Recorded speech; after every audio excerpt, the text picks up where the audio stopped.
I think even in a rapidly economically developing country such as China, it just shows that young people, and young women especially, have lack of access to good reproductive health care. And in times of need, when she is pregnant, when she is needing these services, when she could have prevented a pregnancy, she needed somebody who she could trust to turn to a health provider. And unfortunately, it seems like she didn't.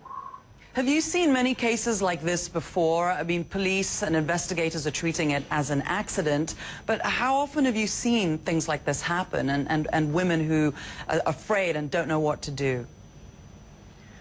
Yeah, I would say even in my country, the United States, these incidents do happen, and it's very unfortunate when they do. And I think it's very important to empower young people with the right information so that they could prevent pregnancies and prevent sexually transmitted diseases and really have good relationships with their partners.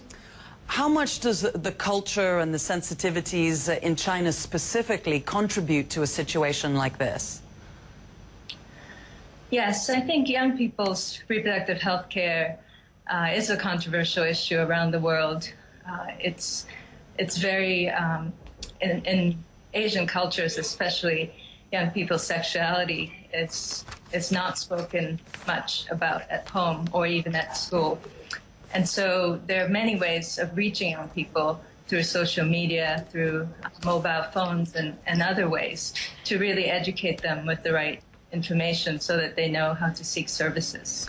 What would be your message to young women around the world who find themselves in a situation like this with cultural difficulties, just like this woman and many others in China experience? What would you want them to know? What would you say?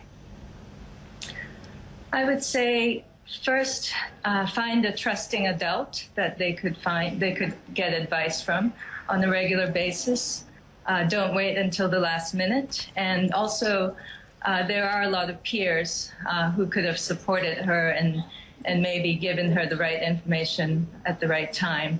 But certainly establish connections with the health provider on a regular basis, even if you're not sick.